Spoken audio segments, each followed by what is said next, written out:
In today's PowerPoint, we are going to look at different types of exchange rates. So far, we've looked at a free-floating exchange rate, but we will look at some other types of exchange rate systems.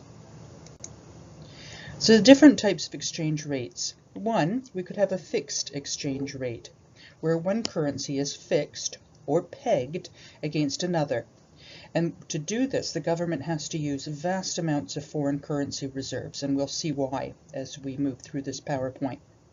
Two, a floating exchange rate, where market forces of supply and demand determine what the exchange rate will be.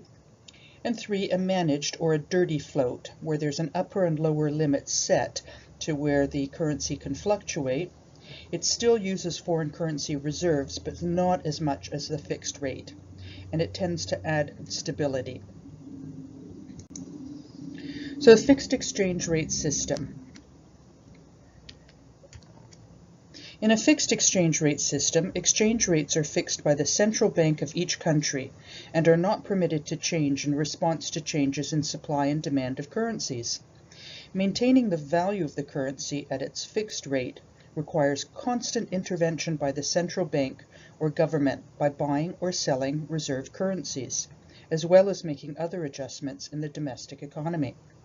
So before we go into the fixed exchange rate with more depth, I just want to make this perfectly clear that you cannot have a country where the central bank announces that the exchange rate will exchange at this certain amount, or that it will be pegged to a certain amount, and then hands off and so be it. They have to intervene with using their foreign currency reserves, because it will be the market forces that want to either push the value up or down, and the currency reserves will bring it into the limit or the amount that the government is seeking. And this will be clearer in a few slides. So one, let's assume that the fixed rate is below the equilibrium. So in other words, the government wants the exchange rate to be trading at a lower, at a lower value, but with the market forces of supply and demand, it's currently trading at a higher amount than the government wants it to. So what ends up happening is that the government sells their own currency from their foreign exchange reserves and buys overseas currencies. So we can see this here. Here is the fixed rate that the government is interested in maintaining. This is where the currency would be without government intervention.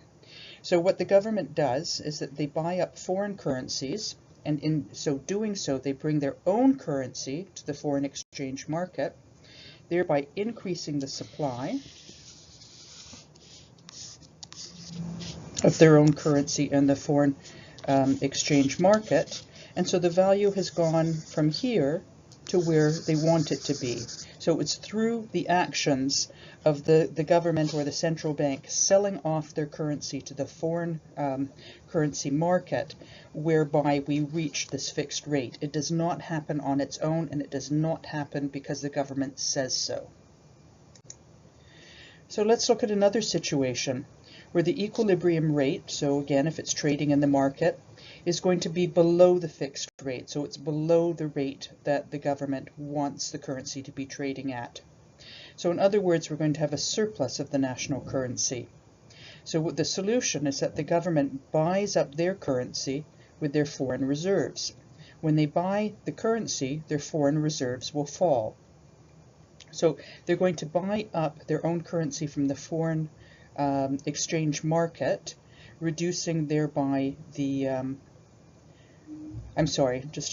when they're buying up their own currency, this means the demand for their currency within the foreign exchange market is going to increase. So you can see through these actions that they do have to use quite a vast amount of the foreign currency reserves. So here we have the fixed rate is here. This was a situation we described a minute ago where, left to its own devices, the currency would be below where they ideally want it at the fixed rate. So they take their own currency, go and visit the foreign exchange market, they take foreign currency, go and visit the foreign exchange market and buy up their own currency. So hence increasing the demand for their own currency. By increasing the demand for their own currency within the foreign exchange market, they've gone from a lower value to the target or the fixed rate value, again through intervention and not simply because the government says this is how it's going to trade and at what value. So using official reserves to maintain the exchange rate. There's a risk that the country may run out of reserves of foreign exchange because they have to use so much in order to prop up the system. So they may run out of reserves of foreign exchange when a country is faced with deficits over a long period of time. This would put downward pressure on the currency, and the country would need to use its foreign currency reserves to keep on buying domestic currency. In such a situation, the government must use additional measures. So other measures they could use, they could limit imports, such as a contractionary fiscal and monetary policy, so that people are buying less, but they're also buying fewer imports, and protectionist trade policies. So let's just pause for a moment. So if they're limiting imports, what they're doing is limiting their citizens from taking their currency to the foreign exchange market and exchanging it for other currencies. Because when they do go and buy imports, and when they do buy the other currencies, they would be increasing the supply of their domestic currency on the foreign exchange market and making it worth less. So we're trying to look at how what are other measures so we can prop up the value. We could increase interest rates to attract financial capital from other countries, because we know if we have higher real interest rates relative to other countries will be interested in investing in our bank accounts, and the demand for our currency will increase, hence increasing its value. And lastly, they could impose exchange controls. And these are restrictions on the quantity of foreign exchange that can be bought by domestic residents, thereby restricting the outflow of domestic funds. And an example that I can think of is in Poland.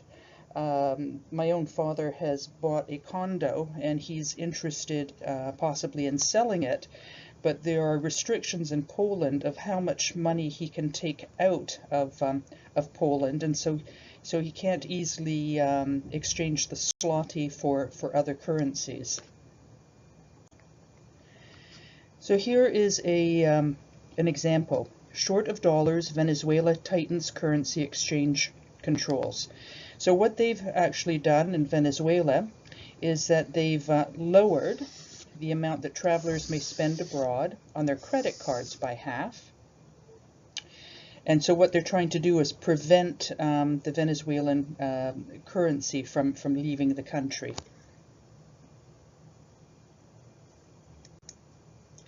Changing the fixed exchange rate. If a country experiences serious difficulties in maintaining the fixed exchange rate, a different fixed rate can be set.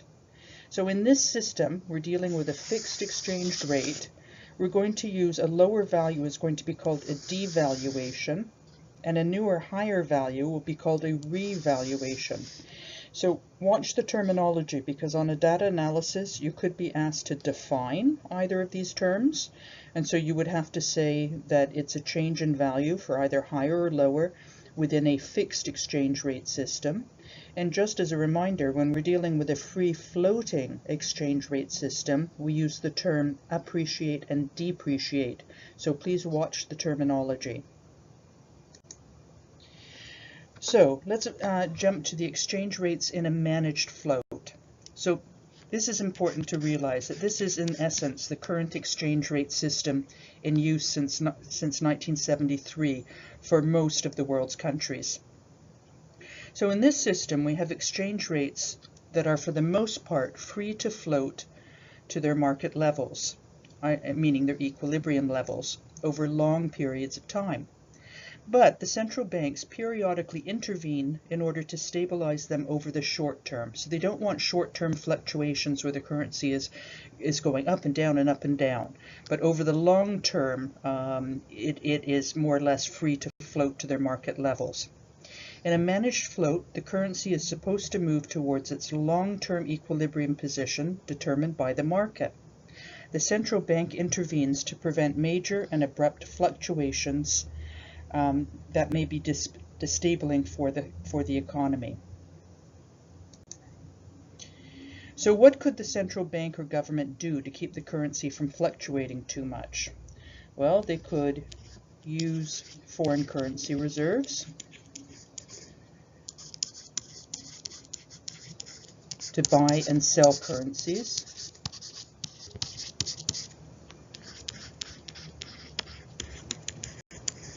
They could change interest rates.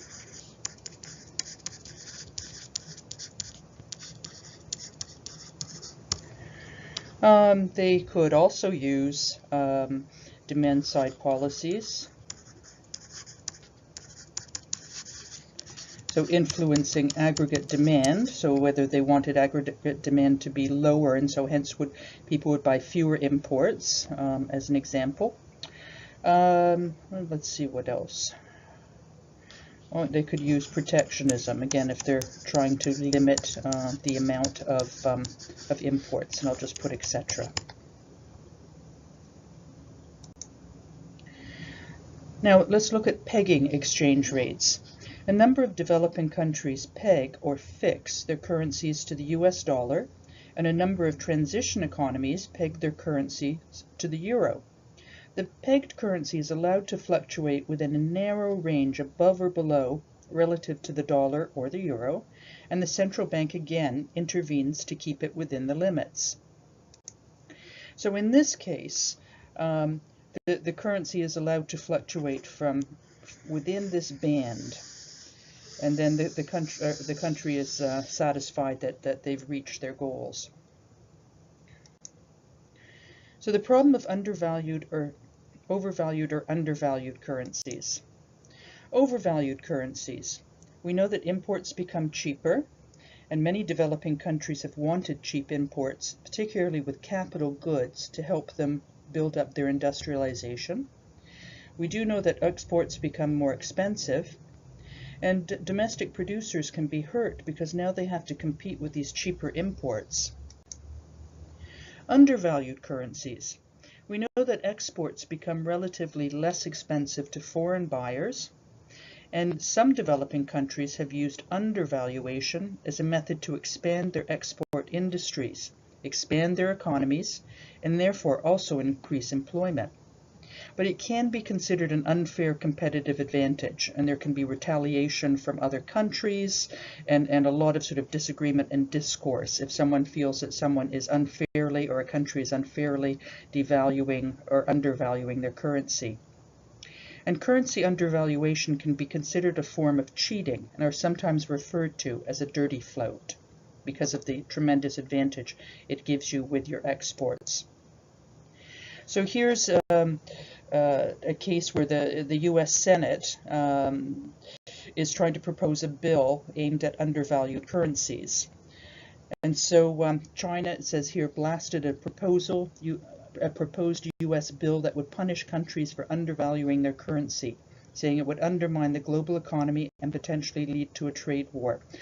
And then furthermore, they're criticizing the U.S. Senate measures that would slap tariffs on Chinese imports if the U.S. is thinking that China is undervaluing their currency. So you can see that it does create quite a bit of discourse, or can.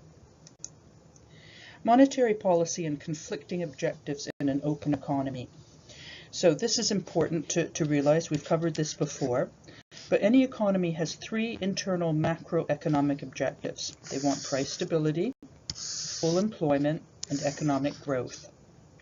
In an open economy, an open economy has the additional objectives of achieving a reasonable balance of trade and balance of payments, as well as avoiding sharp fluctuations in its exchange rate. So we'll be looking at balance of trade and balance of payments, but in essence, what they're talking about is a reasonable balance between how much you are exporting and how much you are importing. So we have adding to these three objectives, sort of balancing or managing imports and exports and avoiding sharp fluctuations in the exchange rate. But economies, this is no surprise, may be unable to achieve all of these objectives simultaneously. And governments often find that pursuing a policy to correct one problem may create a problem in another area. So let's look at the next slide of conflicts that Latvia faced in maintaining a fixed exchange rate. So the Latvian economy has suffered the worst two-year decline in output on record and will have trouble recovering with its currency tied to the euro. So what happens in this scenario is that Latvia has got a tremendous decline in output. So the economy is not doing well. So you would think in terms of a monetary policy that they would like to adapt is that they could reduce interest rates to try and stimulate aggregate demand.